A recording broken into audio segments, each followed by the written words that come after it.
বিসমিল্লাহির রহমানির রহিম। আসসালামু আলাইকুম। সুপ্রিয় দর্শক ও আমার প্রাণপ্রিয় শিক্ষার্থী, সবাইকে নরসিংদী অনলাইন পাঠশালার পক্ষ থেকে স্বাগত জানাচ্ছি। আমার আজকের ক্লাস নবম দশম শ্রেণীর পদার্থবিজ্ঞান থেকে, পদার্থবিজ্ঞান তৃতীয় অধ্যায়। আজকে প্রথম ক্লাসে আমি আলোচনা করব নিউটনের গতির প্রথম সূত্র, আর এই সূত্রের সাহায্যে আমরা জড়তা এবং বলের সংজ্ঞা, বলের ধারণা দেওয়ার চেষ্টা করব। তো শিক্ষার্থী বন্ধুরা, আমি তো গত ক্লাসে তোমাদেরকে গতির বিভিন্ন সূত্র নিয়ে আলোচনা করেছিলাম। গত অধ্যায়টা ছিল কি গতির অধ্যায়। সেই অধ্যায়ে আলোচনা হয়েছিল বেগ, ত্বরণ, দ্রুতি ইত্যাদি আলোচনা করে হয়েছিল, মানে গতিশীল বস্তু নিয়ে বিস্তারিত আলোচনা হয়েছিল। কিন্তু এই যে গতিশীল বস্তু, মানে কোনো একটা বস্তু গতিশীল কেন হয়, বা গতির পরিবর্তন, স্থির বস্তু কেন গতিশীল হয়, বা গতিশীল বস্তু আবার কেন স্থির হয়, এই যে গতির পরিবর্তন হয়, এটা কেন পরিবর্তন হয়, এটা নিয়ে কিন্তু গত ক্লাসে বা গত অধ্যায়ে কোনো আলোচনা হয়নি। তোমাদের কি জানতে ইচ্ছে করে না যে এই গতির পরিবর্তনটা কেন হয়? হয়তোবা অনেকে জানো, আর যারা জানো না তাদের জন্য হচ্ছে বিশেষ মনোযোগ দিতে হবে, আর যারা জানো তারাও আরেকটু তোমাদের ধারণাটা আরেকটু পাকাপোক্ত করে নিতে পারো। তো নিউটনের বিখ্যাত যে সূত্রগুলি, গতির তিনটা সূত্র আছে, তোমরা জানো নিউটনের তিনটি সূত্র, তারপরে আরেকটা বিখ্যাত সূত্র আছে মহাকর্ষীয় সূত্র। তো ওইটা নিয়ে আমরা পরবর্তী অধ্যায়ে আলোচনা করব। তো আজকে ক্লাসে আলোচনা করব নিউটনের গতির প্রথম সূত্র নিয়ে। তো প্রথম সূত্রটি হচ্ছে যে বল প্রয়োগ না করলে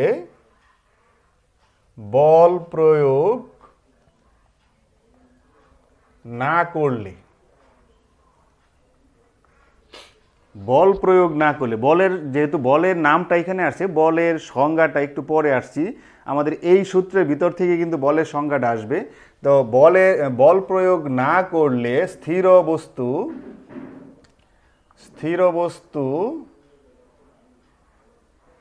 স্থির থাকবে।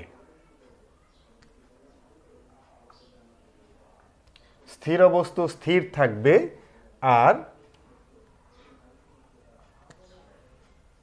সমবেগে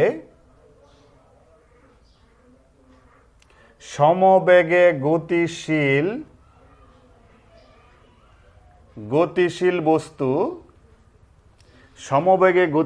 বস্তু সমবেগে চলতে থাকবে। এই হচ্ছে নিউটনের গতির প্রথম সূত্র। সূত্রের যে মূল কথাটা, এটা হচ্ছে যে আমরা যদি কোনো বল প্রয়োগ না করি, বলের বিষয়টা একটু পরে বলছি, আগে শুধু আমরা সূত্রটা বুঝে নেই যে বল প্রয়োগ না করলে কি হবে, স্থির বস্তু চিরকাল স্থির থাকবে। চিরকাল কথাটা এখানে লিখলাম না, স্থির থাকবে বলতেই চিরকাল বুঝায়। তো এই বিভিন্ন এক এক বইতে এক এক রকম ভাষায় লেখা থাকতে পারে, কিন্তু মূল কথাটা হচ্ছে এই, স্থির বস্তু চিরকাল স্থির থাকবে, আর গতিশীল বস্তু চিরকাল গতিশীল থাকবে। গতিশীল বলতে সমবেগে গতিশীল থাকবে। তো এই হচ্ছে নিউটনের গতির প্রথম সূত্র। তো এই সূত্রে তোমরা একটা বিষয় লক্ষ্য করেছো যে প্রথম যে অংশটা, বল প্রয়োগ না করলে স্থির বস্তু স্থির থাকবে, যে এই প্রথম অংশটা নিয়ে আমার মনে হয় কারো কোনো অভিযোগ নাই। কারণ আমরা সবসময় এটা দেখে থাকি যে একটা বস্তু আমি স্থির রাখলাম, এইখানে স্থির, বা এই যে এখানে একটা বোর্ডটা এখানে স্থির রাখলাম, সবসময় এটা স্থির থাকবে। তো স্থির বস্তু সবসময় স্থির থাকে, এটা নিয়ে কারো মাথা ব্যথা নাই, কারো কোনো অভিযোগ নাই। কিন্তু দ্বিতীয় অংশটা যেটা, সমবেগে গতিশীল বস্তু সমবেগে চলতে থাকবে। সমবেগে গতিশীল বস্তু যেটা, এটা সমবেগে চলতে থাকবে। এইটা নিয়ে আমার মনে হয় অনেকের কিছু সন্দেহ আছে, মত বিরোধ আছে, যে আমরা তো এই কথার সাথে একমত হইতে পারতেছি না। কারণ কি, যে আমরা দেখি বিজ্ঞানী নিউটন বলছে গতিশীল বস্তু সমবেগে চলতে থাকবে, কিন্তু আমরা যখন একটা সাইকেল চালিয়ে যাই তখন দেখা যায় যে সাইকেলটা তো গতিশীল থাকে, কিন্তু সাইকেল যদি প্যাডেল চালানো বন্ধ করা যায়, বল প্রয়োগ করা বন্ধ করে দেই, তাহলে দেখা যায় সাইকেলটা অল্প কিছুক্ষণ যেয়ে তারপরে থেমে যায়। তো নিউটনের কথা অনুযায়ী তো এই সাইকেলটা একবার বেগ প্রাপ্ত হইলে এই বেগে সারা জীবন চলতে থাকার কথা। অবশ্য এরকম যদি হইতো তাহলে কিন্তু আমরা বিপদেও পড়তাম, যদি থামানোর কোনো ব্যবস্থা আবার না থাকতো। যাই হোক, তো এইটা বিজ্ঞানী নিউটন কি তাহলে কথাটা ভুল বলেছেন? অবশ্যই না, কারণ বিজ্ঞানীরা কখনো ভুল কথা বলে না। তারা পরীক্ষা নিরীক্ষা করে সঠিক সিদ্ধান্তটা যেটা এইটাই জানিয়ে দেয়। তো এই ক্ষেত্রে আমাদের যেই বিষয়টা আমাদের জানা দরকার বা আমরা যে জিনিসটা বুঝি না, এটা হচ্ছে যে গতিশীল বস্তু, একটা গতিশীল সাইকেল কেন থেমে যায়। এখানে কিন্তু কারণ আছে। বলা আছে যে বল প্রয়োগ না করলে, তো এখানে যদি আমি সাইকেল চালায়া যাই তাহলে সাইকেল আস্তে আস্তে থেমে যায়। এটার কারণ কি? কারণ হচ্ছে এইখানে তাহলে বুঝতে হবে অবশ্যই কোনো না কোনো বল প্রয়োগ হয়েছে। তো এই বলটা কি?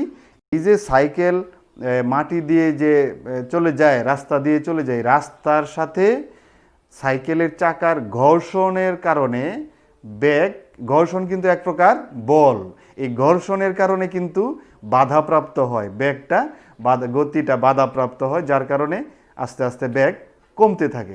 আরেকটা বিষয় হচ্ছে, আমরা জানি আমরা উপরের দিকে যখন লাফ দেই তখন ধপাস করে মাটিতে পড়ে যায়। এটা কেন করি?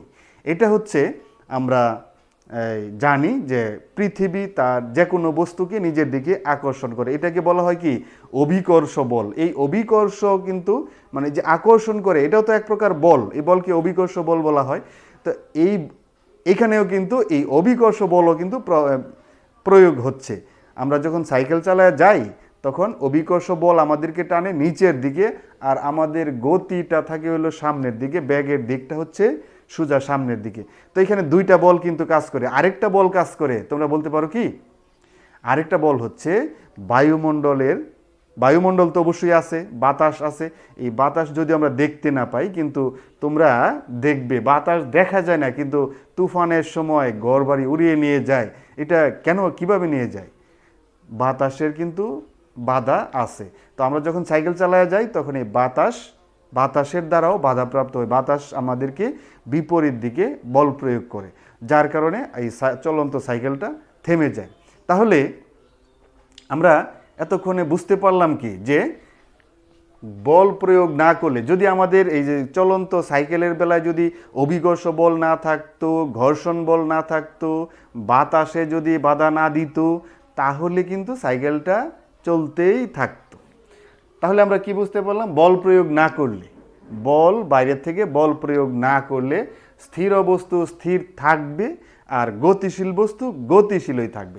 এই যে স্থির বস্তু স্থির থাকবে, থাকার যেই একটা, এটা যে স্থির বস্তুর একটা বৈশিষ্ট্য বলতে গেলে, বা স্থির বস্তুর একটা ধর্ম কি, স্থির বস্তুর ধর্মটা কি? স্থির বস্তু চিরকাল স্থির থাকবে। এই যে স্থির থাকার মতো যে ধর্মটা বা বৈশিষ্ট্যটা, এটাকে বলা হবে জড়তা। মানে যে বস্তুটা যেমন আছে ঠিক তেমন থাকার মতো, থাকার যে ধর্ম বা প্রবণতা, এটাকেই বলা হয় জড়তা। আর যেহেতু স্থির বস্তু চিরকাল স্থির থাকবে, এখানে স্থিতির একটা ব্যাপার স্যাপার আছে, তাহলে এই স্থির বস্তু স্থির থাকে যে এখানে যেই বৈশিষ্ট্য বা প্রবণতা, এটাকে বলবো আমরা স্থিতি জড়তা। আর গতিশীল বস্তু যে চিরকাল গতিশীল থাকবে, এই গতিশীল থাকার যেই প্রবণতা বা ধর্ম, এটাকে বলবো আমরা কি গতি জড়তা। তাহলে আমরা নিশ্চয়ই জড়তা বিষয়টা বুঝতে পারছি। যদিও এই বিশ্ব ব্রহ্মাণ্ডে জড়তা আমরা জড়তা বিষয়ে আমাদের একটু জানার ঘাটতি আছে, যে বিষয়টা হচ্ছে জড়তা কি। আমরা কোনো বস্তুর ভর যখন পরিমাপ করি, ভর বলতে কি বোঝাই, যে ভর বলতে কি বোঝায়, যে কোনো বস্তুতে, কোনো একটা বস্তুতে মোট পদার্থের পরিমাণকে বলা হয় ওই বস্তুর ভর। আসলে পদার্থের পরিমাণ কি, আমরা যখন গাণিতিকভাবে প্রকাশ করব তখন দেখবা এই জড়তার কিন্তু একটা পরিমাপ আছে, আর এই জড়তার পরিমাপটাই হচ্ছে ভরের পরিমাপ। তাহলে কোনো বস্তুর ভরই হচ্ছে ওই বস্তুর জড়তা। ভর যার যত বেশি, জড়তা তার তত বেশি। তোমরা একটা বিষয় লক্ষ্য করলে বিষয়টা বুঝতে পারবে, যে একটা ভারী বস্তু, যেই বস্তুর ভর বেশি, এইটা আরেকটা বস্তু হালকা, যে বস্তুর ভর কম, দুইটা বস্তু পাশাপাশি রেখে তুমি সমান বল প্রয়োগ করবে। সমান বল প্রয়োগ করলে দেখবে যে ভারী বস্তুটা ভারী বস্তুটাকে সরাইতে বেশি কষ্ট হবে, কারণ কি, তার জড়তা বেশি, মানে এখানে সে থাকতে চায়। আর হালকা বস্তুটা কি, ভারী ভর কম, সে তার জড়তা কম, মানে এইখানে থাকতে চায় কম, তাকে ধাক্কা দিয়ে খুব সহজে সরানো যায়। এটা হচ্ছে ভরের সাথে জড়তার সম্পর্ক আছে। ভর যার যত বেশি, জড়তা তার তত বেশি। আচ্ছা, এবার আসি আমরা বলের কথায় আসি। বলের আসলে সংজ্ঞা আমরা এইখান থেকে তৈরি করতে পারি। বিজ্ঞানী নিউটন কি বলেছেন, যে বল প্রয়োগ না করলে আমাদের বস্তুর জড়তা কি হয়, বস্তুর জড়তা প্রদর্শন হয়, বা স্থির বস্তু স্থির থাকতে চায়, আবার গতিশীল বস্তু গতিশীল থাকতে চায়। তাহলে এইখান থেকে আমরা বলের সংজ্ঞাটা বের করতে পারি, যে বিজ্ঞানী নিউটন বলেছেন কি, বল প্রয়োগ না করলে। আর আমি এইটাকেই বলতে পারি যে যা প্রয়োগ না করলে স্থির বস্তু স্থির থাকবে, এবং সমবেগে গতিশীল বস্তু সমবেগে চলতে থাকবে, তাকে বল বলা হয়। এটাই হচ্ছে আমাদের বলের সংজ্ঞা। তো শিক্ষার্থী বন্ধুরা, তোমরা বল সম্পর্কে যদি আরেকটু ভালো করে চিন্তা করো, যে বলটা আসলে কয় ধরনের। আমরা কোনো একটা বস্তুকে, এই যে আমি বস্তুকে যদি ধাক্কা দেই, এই ধাক্কা দিলে আমাকে কি করতে হবে, অবশ্যই এই বোর্ডটাকে স্পর্শ করতে হবে, এখানে হাত লাগাইতে হবে। আবার অনেক ক্ষেত্রে আছে যে স্পর্শ না করেও কিন্তু বল প্রয়োগ হয় বা করা যায়। কিভাবে? একটা চুম্বক আরেকটা চুম্বককে যে আকর্ষণ করে বা বিকর্ষণ করে, এইখানেও তো আকর্ষণ বা বিকর্ষণ এক প্রকার বল, কিন্তু এইখানে কিন্তু একটা আরেকটাকে স্পর্শ করে না, তারপরেও এখানে বলের একটা বিষয় আছে। তো এই যে কোনো বস্তু আমি উপর থেকে যদি ছেড়ে দেই, তাহলে সে কী করবে, মাটিতে পড়ে যাবে। এটা কেন পড়ে? এইখানে কিন্তু পৃথিবী একটা বলে কাজ করে, অভিকর্ষ বল এটা। তো এরকম বলের যেই বলগুলি স্পর্শ ছাড়াই কাজ করে, তাহলে তাদেরকে বলা হবে কি, অস্পর্শ বল। আর যেই বল প্রয়োগ করতে অবশ্যই স্পর্শ করতে হবে, সেই বলগুলিকে বলা হবে স্পর্শ বল। তো এই স্পর্শ বল আর অস্পর্শ বল, এই দুই ভাগে আমরা প্রথমত বলকে বলের প্রকারভেদ আমরা চিহ্নিত করব। প্রথমত যে বল হচ্ছে দুই প্রকার। এখন তোমাদেরকে যদি আমি কয়েকটা বলের উদাহরণ দিতে বলি, যে তোমরা উদাহরণ দিবে যে বল হচ্ছে কি, তোমরা উদাহরণ দিবে যে একটা ট্রাক, একটা মাল বোঝাই ট্রাক মালগুলি নিয়ে চলে যাচ্ছে, এইখান থেকে এখানে অবশ্যই এই মালগুলি এক জায়গা থেকে আরেক জায়গায় নিতে বল প্রয়োগের দরকার হচ্ছে। এখানে এক ধরনের বল, পৃথিবী আকর্ষণ করে গাছ থেকে আম মাটিতে পড়ে, এটা এক ধরনের বল। তারপরে এই যে চুম্বক আকর্ষণ করে, এটা এক ধরনের বল। তারপরে হচ্ছে বিভিন্ন ধরনের বলের কথা তোমরা বলতে পারবে, হাজারো রকম উদাহরণ তোমরা দিতে পারবে। তবে উদাহরণ যত কিছুই হোক, যাই হোক, বল যত প্রকারেরই হোক, সবগুলি বলকে কিন্তু মোট 4টা মৌলিক ভাগে ভাগ করা যায়। মোট 4টা ভাগে ভাগ করা যায় মোট বলকে। তো এই যে 4 প্রকার, তোমরা খুব করবা, তোমরা খুব চিন্তা করে দেখবা যে যত প্রকার বল আছে, হ্যাঁ, সবগুলি বল কিন্তু এই 4 প্রকার বলের অন্তর্ভুক্ত হয়ে যাবে। এই 4 প্রকারের বাইরে একটাও বল হবে না।